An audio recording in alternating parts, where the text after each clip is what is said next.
family. Welcome to your ongoing conversation about international missions at Fellowship Bible Church, where you get a front row seat to hear what God is continually doing to establish his church around the world. I am Mark Francis, your host for today. We have some special visitors with us here in Winchester, Virginia. I have the Delgado family, like the entire Delgado family from Cuenca, Ecuador, here in Winchester. We have Juan. Hey, Juan. How are you? I'm doing good. Good. We have Sadie. How are you, Sadie? Good. Yes. We have Tirsa. How are you? I'm good, thanks, Mark. Yes. And Tellulah. Say hi. Hi. Yes. How are you guys doing? Thank you so much for being here with us, because we're going to get some updates from what God is doing with you guys around the world. But I want to talk to the girls first, because you guys are fun. You know what? I knew your parents before you guys were born. And let me just ask you guys, can you just share just a quick story of the blessing that girls have been in your all's lives? Yeah, for sure. It's been such a great to have them. You know, you cannot sleep anymore, and the house is all pink. It's a blessing. I think it gives us joy to have them, and God used them to bring us a lot of joy and trust in Him every day for us. I think they are such a special time with them.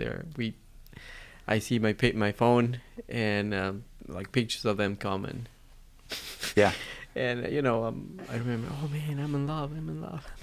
And two girls, right? Yeah, two girls are a lot, right, Tirsa? They're great. I think that it's something the Lord uses in our lives to be able to minister as a family, having grown up in a ministering family myself. But they are, in Spanish we say that they're 4x4, which means like 4x4, like all terrain, ready to go kind of a thing. So we're just really thankful that we do get to minister as a family. Yeah. And it's not something that we do separate and they do something else, but we do it all together. Yeah. So, Tellulah, I'm going to ask you a couple questions here. You ready for it? Okay. This is just like a game, all right?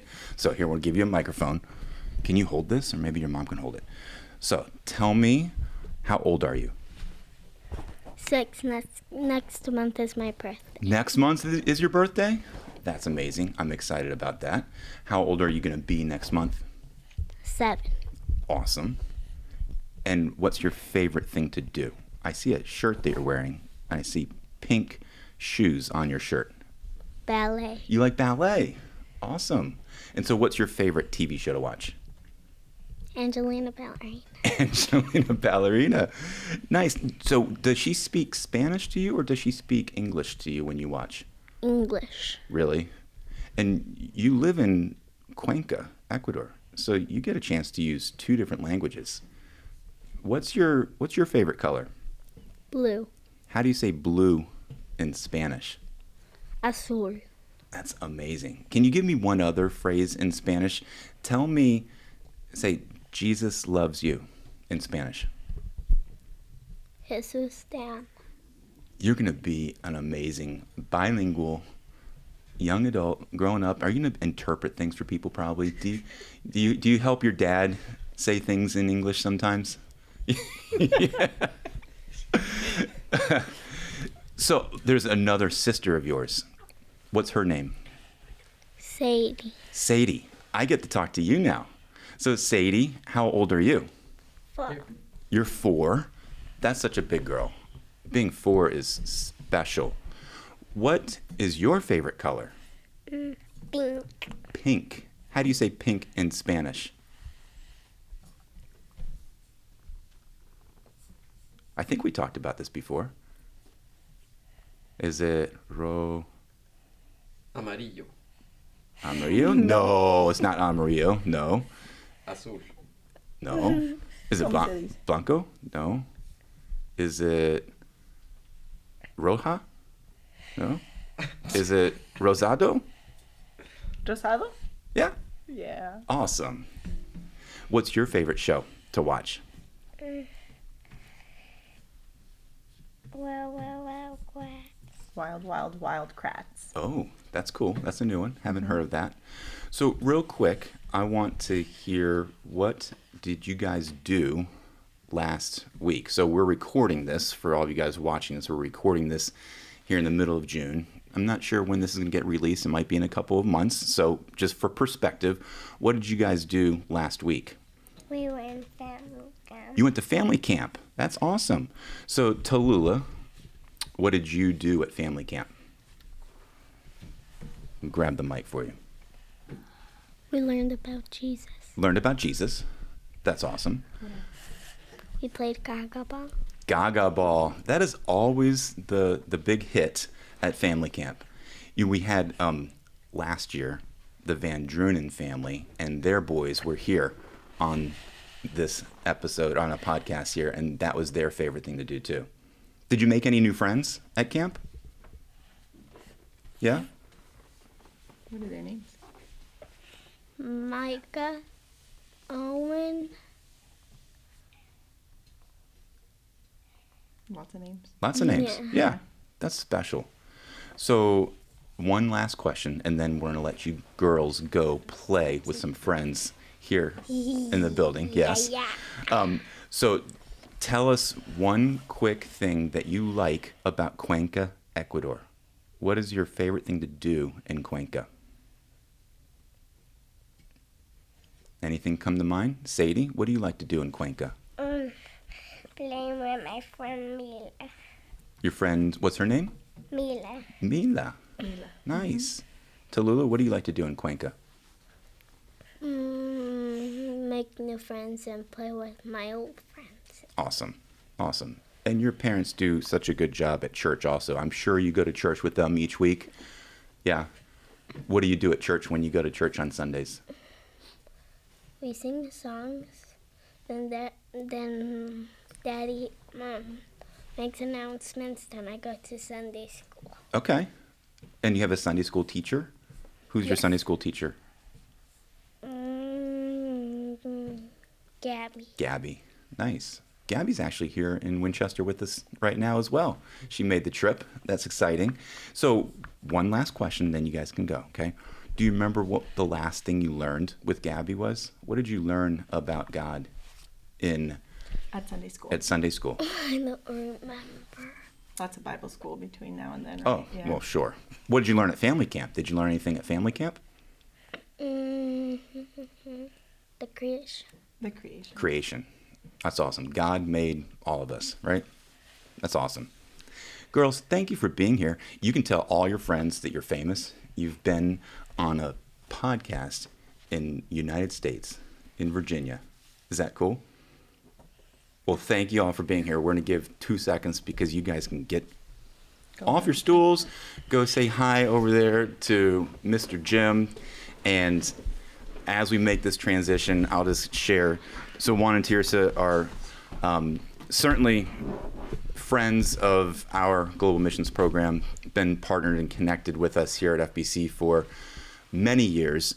And you've been on these episodes before. You've been on our podcast a couple different times, and your story is not new, but just give us a quick kind of rundown. You've heard from the girls already.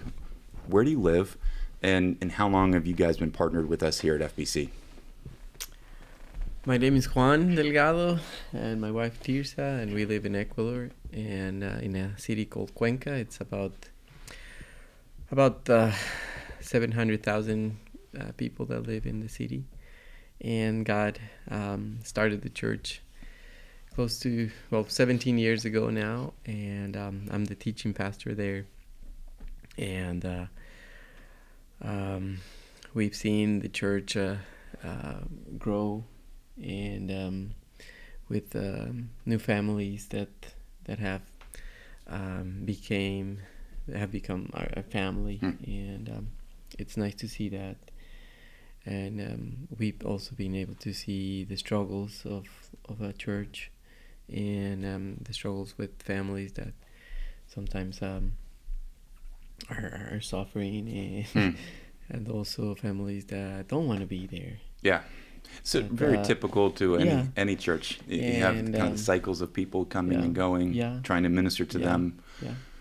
And so we're very happy that God is building his church there in Cuenca, and we are happy to be part of it.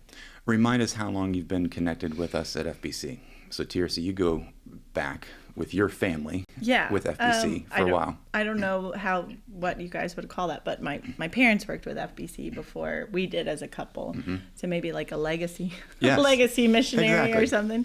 If you add all that up, it's over 30 years. Yeah. But us as a couple, we were married in 2011. Juan had already been to a couple of global missions conferences, just as a single guy, and then we started as a couple partnering with FBC. So maybe around 2010, 2011. Yeah. So that partnership with you, Juan, was through your parents and through your dad, and then you guys get married. And how long have you lived in Cuenca? I've lived in Cuenca now 14 years. 14 years, because we'll celebrate 14 years of marriage next month as well. So. Congratulations. It's exciting. Yeah, and Juan was born and raised in Cuenca, so. Yeah. So you can say you've lived there your whole life. My right? whole life. My whole life I've lived there. And in a nutshell, just share what you do in ministry kind of on a regular basis. Yes, you're the pastor of the church there in Cuenca. What additional teaching do you do in traveling around the region and the area? We are studying with groups in the church through the week, and twice a month we visit, most of the time I do, but I travel with my father-in-law or by myself, and visit one group in a place called Tixan. That is a new group of Quechua pastors there that they just started this year. And so we are starting again from the beginning, from creation to Christ, and introducing the basic lessons of the foundation of it. And with that, we do that on a Saturday morning. So we leave Cuenca early on Saturday, and we come back in the afternoon, evening. Give us a picture of how many people you're connecting with, that day, and then how many are those people connecting with? Like, what's the reach? That day in that people? area, it's called Alausi. There are about 40 or 50 pastors there, and each one of them has at least 2 churches. Or they represent a church.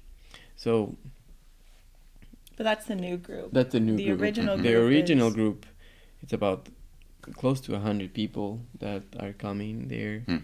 And now, one of the difference now, it's been 10 years since we've been studying with them, but not only that they bring the pastor, but they bring leaders from their churches. That's great. So the group has grown a lot. Yeah. And that is very nice, because what the purpose was for them is for them to teach to others.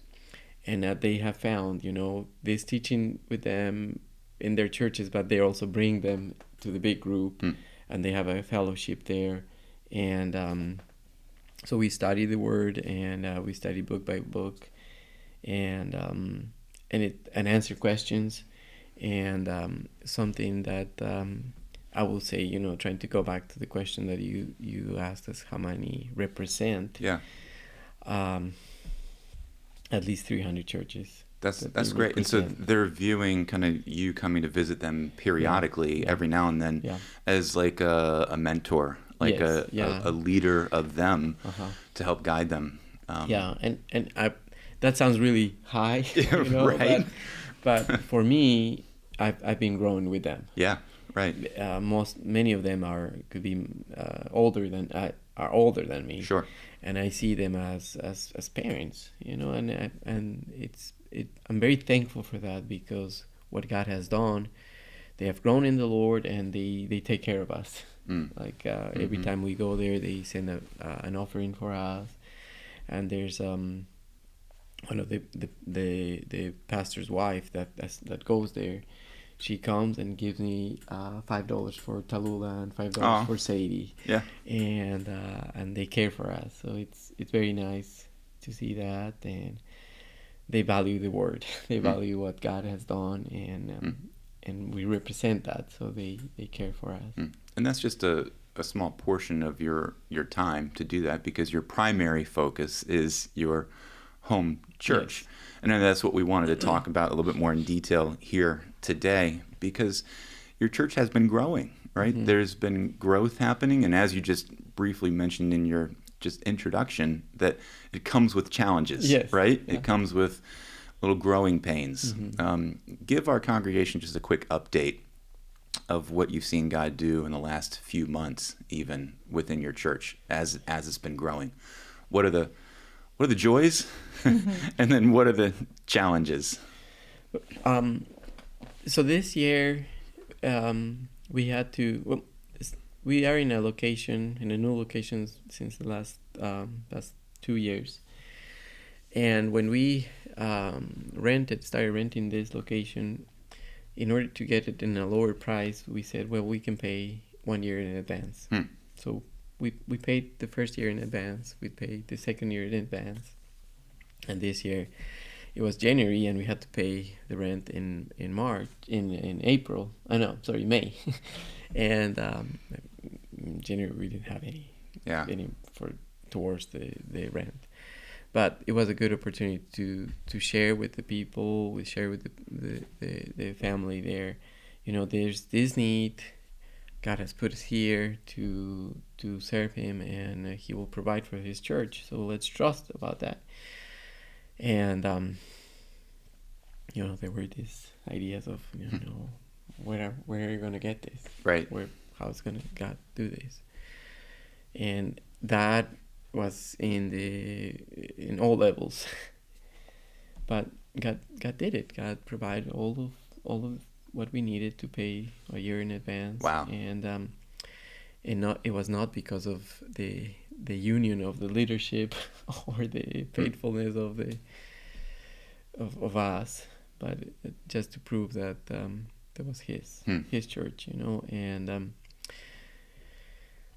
every week, we've seen new families come, looking for a solid church, and more families have added to the church. That's great. And Tirsa, just give us a quick snapshot on the family structure and the family life of people who live in Cuenca.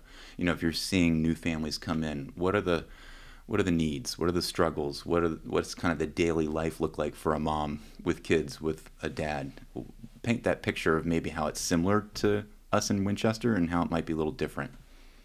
Okay. Well, a lot of families, their calendar year runs around school, which I think would be very similar to here, but school in Ecuador is only half day. So they go from 8 a.m. to 1:30. And then in the afternoon, moms usually are running around taking kids to their sports or to their activities.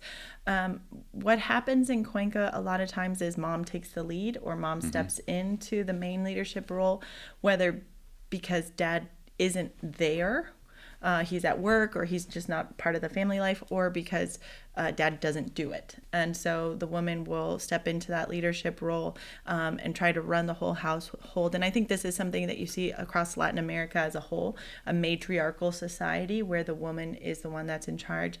And I think it stems a little bit from syncretism, the mix of Catholicism, and how they venerate the Virgin Mary as the Holy Mother. And so within the family structure, mothers are sacred. It may be this way in the United States too, but Mother's Day, everything stops and revolves around moms. Father's Day kind of just sneaks in on you, and I was like, "Hey, Dad," here in the States too, right? I think it happens a lot of places. I understand moms have a lot more of a hands-on role with the kids, and so that might be one of the reasons. But so in Ecuador, we can count the number of families in our church by the number of women that attend church as opposed to the men. So, for example, numbers wise, we have over 60 women in our women's ministry. We meet on Tuesdays. I teach in the morning and I teach in the evening. And then I also have a coordinating team that works with me, and we meet on Tuesdays before the big evening study. So 3 studies. And we have over 60 women that participate in that ministry. So if we look at it and we count back a little bit for single women, or perhaps seniors, that their kids are grown and stuff. We have about 45 families in the church. And so that's a little bit what the structure looks like. And then so the family dynamic coming into the church, where we're trusting the Lord to raise up men to lead and guide and take care of the church. A lot of times there's a de-learning process that has to take place. So what we assume is correct because of culture needs to be unlearned and renewed in Scripture. So this is what God says. It may not look like that in your home right now, but God is faithful to do this in your home. And so we walk through the women with that. It's easier when they come straight into a chronological teaching setting. It's a lot harder when they've been through other evangelical churches or religious kind of mentalities where they think that they know, and so we do a lot of that. I have a team with 6 other women that help because we're so many women in the church, and a lot of the ministries will overlap, but that's kind of what it looks like to have a family in Cuenca. A lot of appearances too. It's all appearance driven, which is also very Latin. But so it sounds like, again, matriarchal system. The women are driving the ship to at least get their families to church, right? So the overall spiritual overtone of the families who are now finding your church. So the growth, obviously, we contribute to God. He's the one providing the people. But what's your sense on what is drawing them to the church? Is it community? Is it teaching? Is it I think they have needs. I think they have physical needs, emotional needs, spiritual needs that they can't find anywhere else. Fears, and so that. Do you find them? Are they believers? Are they? Or they have a different? You mentioned syncretism, a little bit of Catholic background.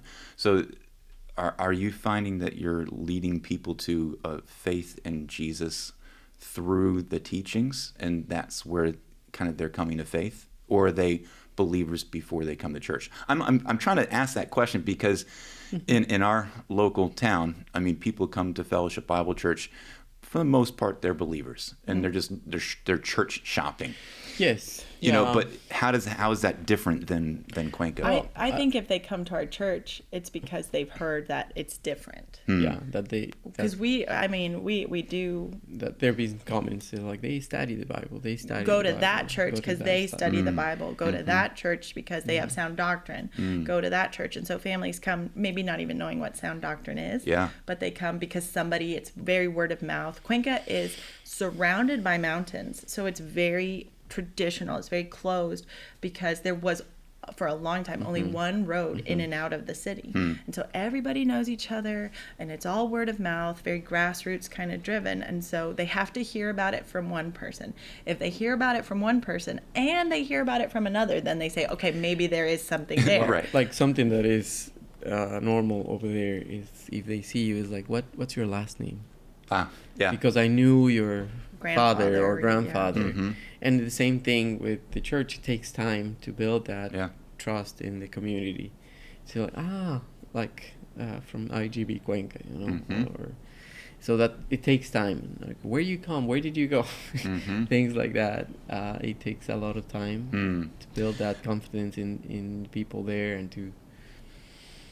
So how you're saying sometimes you have to de-learn things for the new attendees. What does that look like? Is just obviously building relationships with people. Well, I have an answer because I work with the women, but you probably have a different answer. 2 answers then. Fire away. Yeah. What does that de-learning look like? It's a lot of going slow. Sometimes they come with ideas that are not in the Bible. Give an example. So, anything come to mind? Salvation. Okay. Salvation is one of the things, they have believed that because they raised their hands or they went into the front of the church and then they received the Lord, so now they are saved. So you start talking about what really God did, and there's nothing about raising your hand or being baptized in order to be saved. So there are a lot of things that going through them, talking to them and studying with them, it's a lot of laying foundations, but also tearing down wrong beliefs. And so that's something normal that happens to us, especially when someone comes from a different church. A lot of do's and don'ts for me to be a Christian. You know, I'm a Christian because I got baptized, or because, you know, I am a moral citizen. And many of those things are something that come with someone that thinks they are believers. So it takes a long process. Sure. And I think that's what we've been doing, and sometimes it's shocking. Some people just got, I don't know, hasn't opened up their eyes to see, and so we wait. Yeah. To what? Tirsa, what's the deconstruction look like for the ladies? So women like to talk.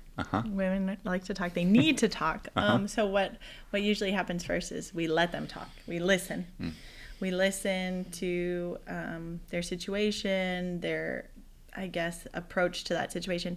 And, you know, the Bible does say that we can discern things with the word of the Lord. It's sharp, it's cutting, it will file away what isn't. And so we let the women talk, and we really try to meet that social need first. So before we have Bible study, we always have cafecito, which is, you know, coffee time, but in Latin cultures, cafecito is also like your supper, or a more traditional everyday. Maybe for the Brits, it's at 4, they have their tea, but in Latin cultures, you have cafecito. So the ladies come to cafecito and they start talking. And as you're listening to how they express themselves, what they're talking about, even their attitude about their situation, you can kind of gauge. And just meeting those needs that they have for the social aspect gives us an inlet to see what God is doing in their lives, and then also really bringing them back to Scripture. So yes, this that you're going through is really difficult, but this is what the Word says, and we're going to study together. And through the study, we can see how God is faithful. We can trust Him. And I do think, like Juan said, it's a slow process. It takes time, but we never jump in assuming that just because they say they're a Christian, they are a Christian. Right.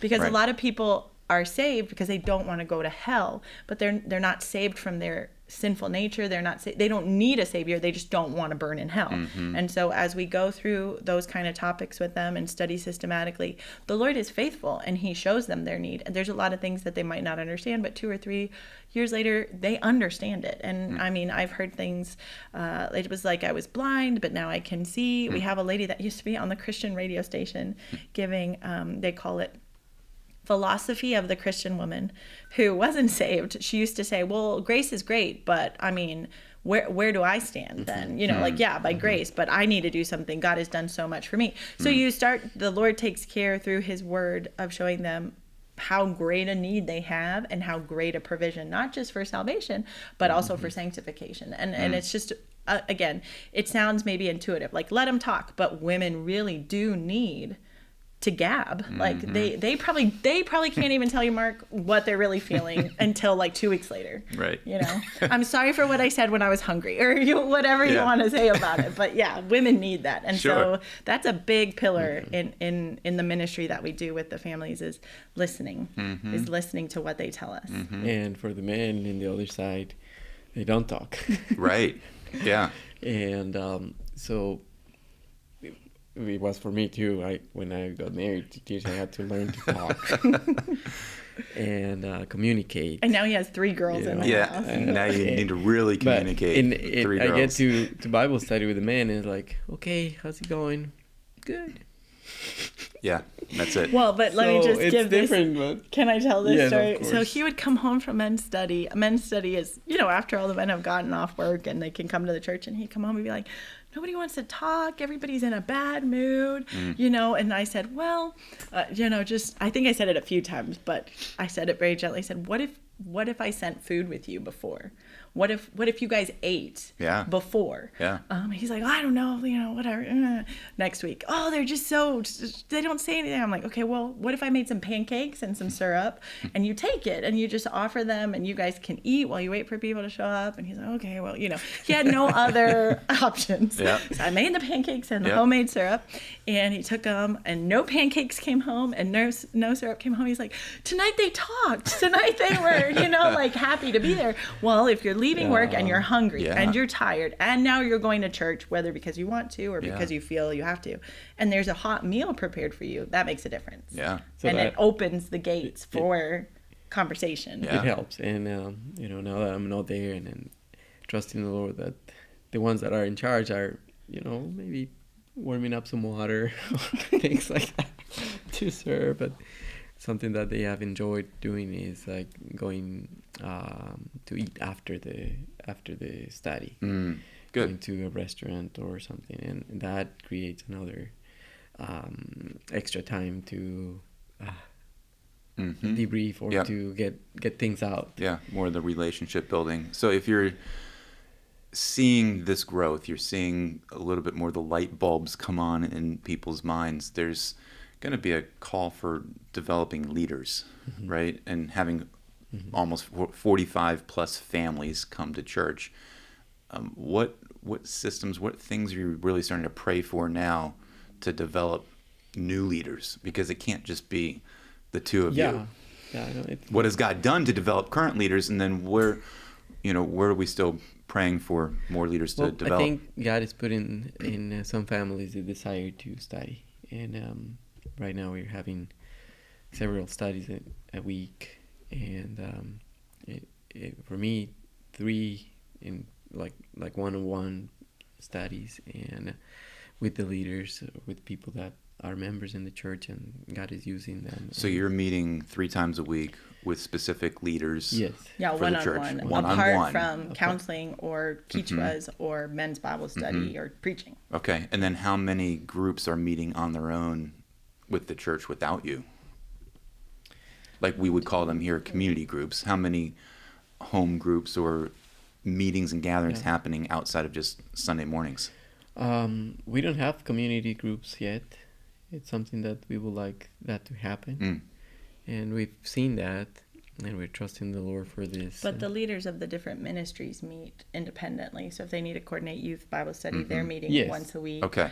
They're not necessarily studying a Creation of Christ book, but they're meeting to study to coordinate the worship team, the kids team. Okay. So ministry teams ministry are teams doing are things doing without that. you No, to that's- kind of keep the church exactly. going. But then the spiritual component of home groups with leaders there is something that would be kind of next step. Yeah, I think right. it would, Yeah. Like the leaders from the youth, they get together before preparing the class for the youth, and so that's a really good thing, and they have enjoyed that and grown in that. And as we said, the children's ministry and the ladies ministry too. Yeah. So if you're here in Virginia, who's back home at the church then? Like who's preaching, who's doing kind of the church leadership? Again, it sounds exciting that you guys feel a little free to say, okay, I can come and go, and the church continues to exist. Yes. You've gotten past that hurdle, right? Where it's not fully dependent upon you guys. Yeah, exactly. And trusting the Lord to organize that, or God use the members to organize that, so it can be continued, like for the future, the same thing, even if we are there or not. Yeah. So what's the current prayer for where you guys are at with this growth? What are the opportunities? What are the things that we here in Winchester can pray for you guys to see more growth occur? Like what would your prayer be? Yeah, I think, always when we put our eyes on man, we're going to be disappointed, but not when we put our eyes in him. And that is for us as a ministry family, and because you can see people growing and growing, and then something happened, and they get mad. They can get mad at us, and we can get discouraged for that.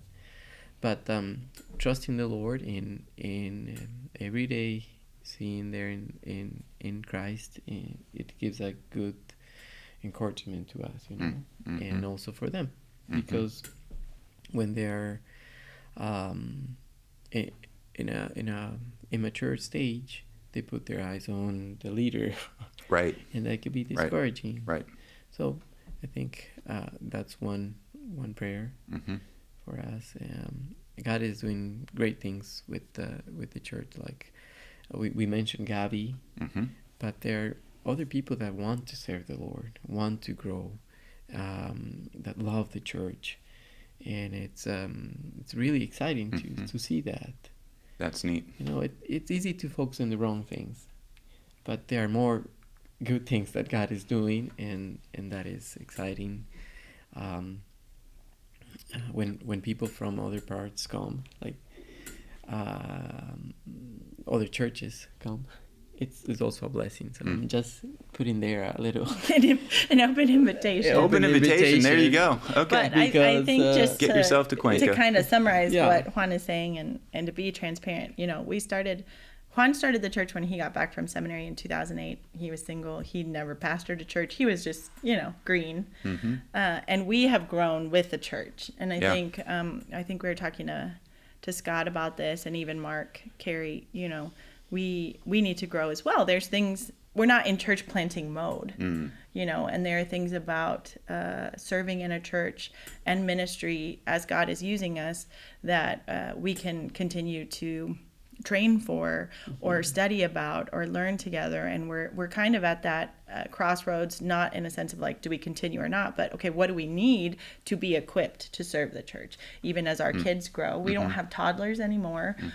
We're dealing with other things. We're learning with our children. So it's kind of like that firstborn, you as a parent learn as you go along with them. And so I think we've really felt the need as a couple and as a family to be exposed to more ministry, to you know, I'm taking studies on my own online personally, and Juan, he has a master's, and we're just really looking for more training so that we can take care of the church well, because a lot of what we're going into now, it's not that the church is a business, but it's very organizational, you know, and things need to be organized, and we need to see things in that way. Because it's not just sitting down with a couple people and going through Bible studies. It's not just a Bible study anymore. It's you know, people come here with needs, not just for a Bible study, but they need counseling, they need childcare, they need father figures because their husband is gone. They need so many other things, and those needs need to be organized in a way that the leaders can service these families. And so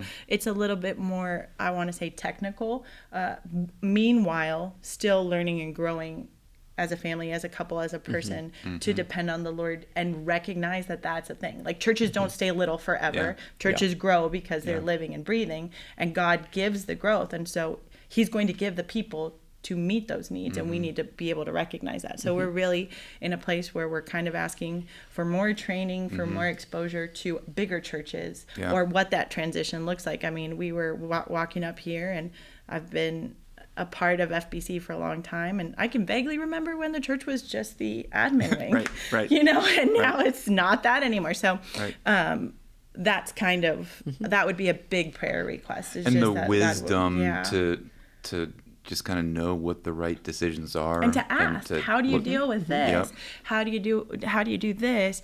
You know, what is the cost? What does it cost the church to be able to take care of these families? Not just look at, are we going to make rent, but it costs money to do VBS. It costs money for youth retreat. It costs money for women's conference, and how we need to present that information so the church can see God provide. So it's kind of like, we're leveling up in size, and we also want to continue to grow. We don't want to be stagnant or just see the church as something small, because that's what we're used to. One quick question to wrap up this segment about Cuenca, but talking about leadership, what are the men leaders looking like right now? Who do you have your eyes on? Elders, walk me through kind of what that looks like, a potential growth phase for that. There are men that want to be elders, but we are not ready. We don't have elders. I had a meeting with one of them. His name is Francisco, and we said, you know, we're walking towards that, but we're not ready yet. And the difficulties that we're having right now is because we're in the flesh, but we need to keep growing and let our lives be taken by what God has done and be used by Him. So, for example, I told him, you know, God has given you this gift of or you know about organization. So trust the Lord and use that, because my focus, it doesn't come natural, the organization, but yeah, I'm really concerned that all of you have a solid base and that you're based your decisions in what God says. And so he took it really well. Good. And it's been a tremendous help. Good. And he's impacting to other men to do the same. So it's been a help. Yeah. Just again, that's that continual prayer of just yes. raising up key men, key leaders, key women for women's ministry, to be able to share the burden of ministry, I guess, if you want to say that, because it can be a lot. You need to recognize God's fingerprints, because it's not something we decide. It's something that God brings to the church, that God raises up, that God establishes. And so that we would also be sensitive to seeing, like, this is of the Lord, this is clearly of the Lord, and those kind of things, and not just hurriedly say, like, okay, because you're here, you're an elder, or you're a deacon, or you're a leader.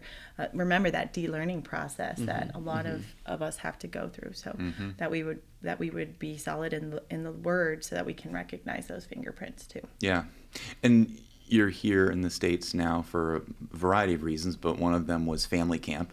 So what was your decision-making process to attend family camp? I know you went last year also, but you mentioned, Tirsa, a little bit about just additional training or, rubbing shoulders with other people. Was that part of your process of saying, I want to help serve in North Dakota, the United States? Think yes and no. We have seen it.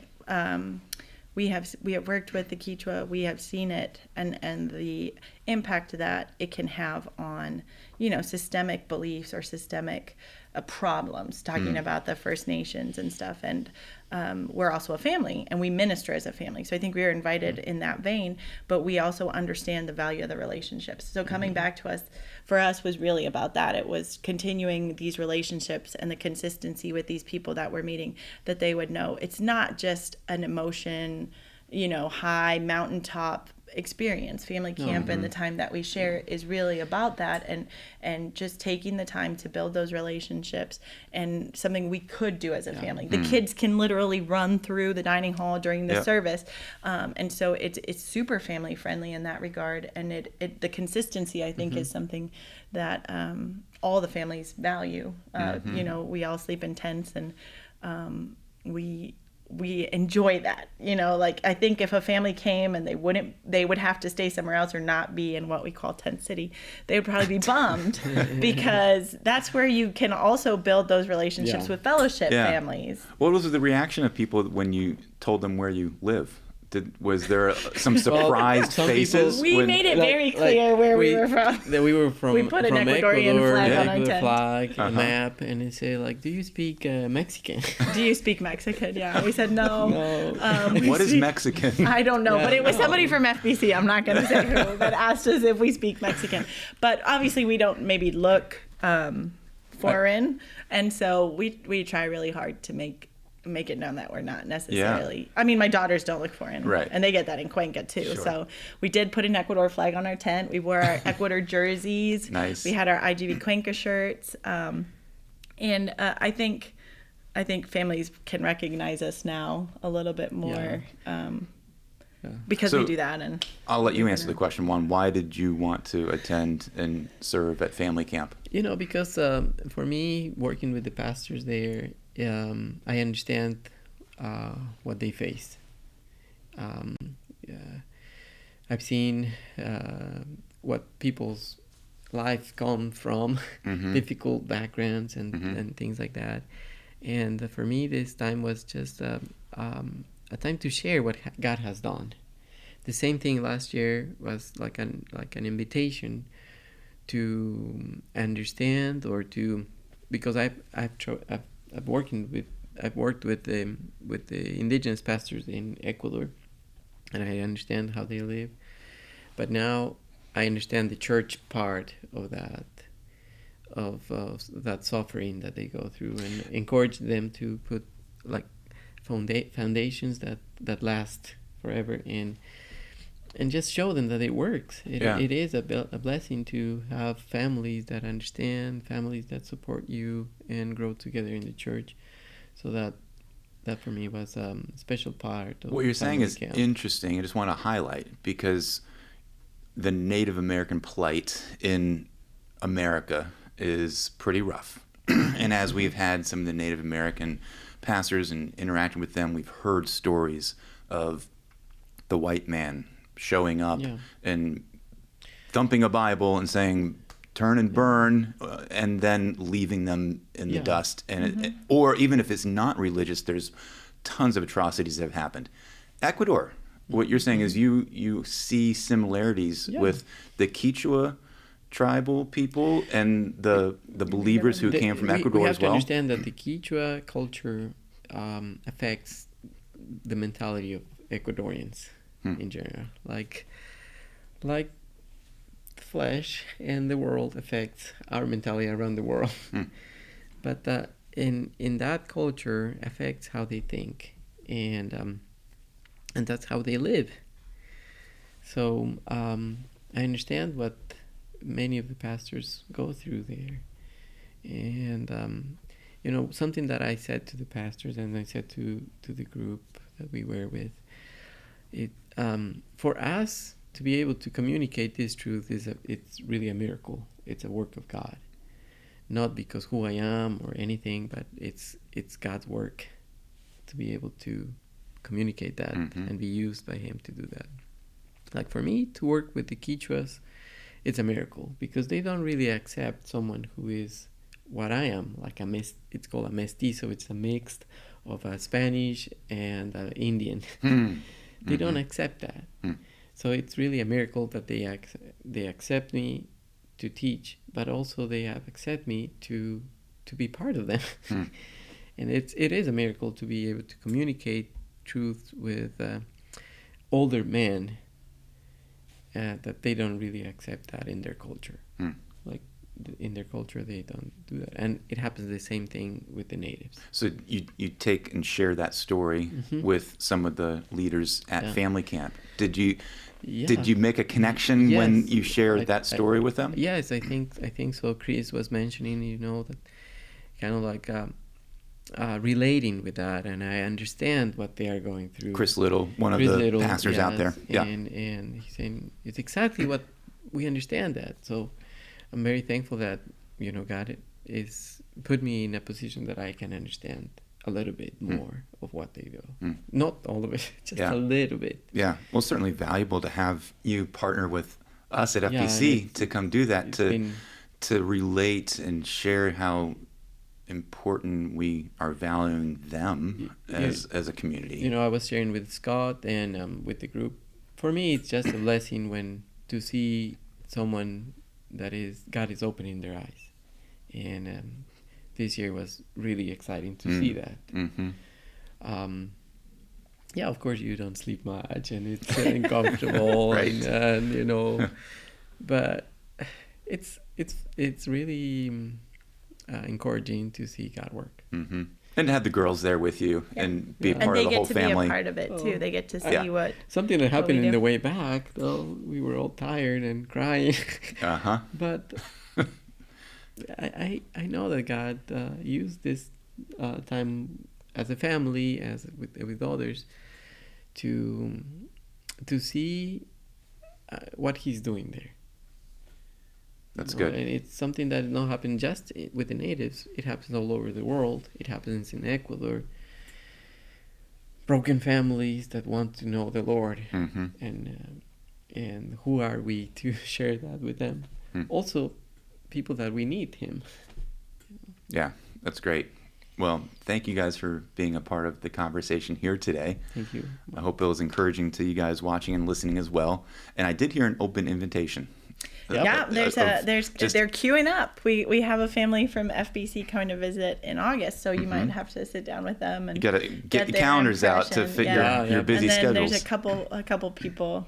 We won't put them in compromisos. We won't call them out, but that want to come next year. So you guys just come see what God is doing. Exactly. You have a home away from home with us, and we'll be back for Global Mission, so I'm sure we'll have more to share. That is true. So in just a few short months, Global Church Week is coming up, the first full week of October. You guys will be here for that as well. And we're looking to have dozens of other global church partnering families come to Winchester to just share what God is doing around the world, celebrate together, and learn from each other. So you guys will be here for that too. Yes, it's exciting. A lot of traveling. Yes, you know? We are. We travel a lot. We were on the plane with the girls in March, I believe it was, and the flight attendant recognized us from a flight the month before. Impressive. Yes. So, I mean, our girls are 6 and 4. They've traveled a lot and they do really well. But yeah, she recognized, I remember you guys from a flight of last month, and we were like, that was us. We're going and coming. Here we are again. Yeah. Yep. That's awesome. Well, any final words? I'll ask you guys. Final prayer requests. I mean, we covered that. I feel like we covered where your church's journey is, and I'll keep praying again for that leadership development, for the families to keep coming, for word to being spread around Cuenca, what God is doing at the church, and because it's His work that's happening. So yeah, I think for our family, we would just like to say thank you you to FBC for partnering with us, obviously, but also for communicating to the church what God is doing in other places. So much of the time we can get tunnel vision with our local context, but just to encourage everybody to look up and see the Lord, look up and see the Lord in what He's doing, and know that you're a part of that, and just, like you said, we're going to come and encourage each other with global missions partners from all over the world, but really put that on your calendar. Yep. Come and show your kids that God does things from eternity past, forever, and we're a part of that. And it's not, missionaries aren't far away from you. They can they can be close. They can be friends. They can have kids just like you. They can, so I think that we would just like to say thank you, and just look up and see the Lord in that. Yeah, no, that's great. Well, thank you guys. Thank you. I'm excited to see you here in person instead of just through Zoom or a phone call or whatever every couple of years. So it's neat. Well, be sure you guys to check out other podcasts that FBC has, whether it be the Sermon Spotlight, whether it be the Fellowship Family, to just stay in tune with what God is doing here locally, but then obviously the episodes that we share here with our Global Church podcast. Share this with your friends. Let them know that they can learn about what God is doing around the world by tuning into these episodes here. So thank you, Delgados, and thank you guys for watching and listening. And remember, it is Christ who is continually building His church until we attain to the unity of the faith and the knowledge of the Son of God.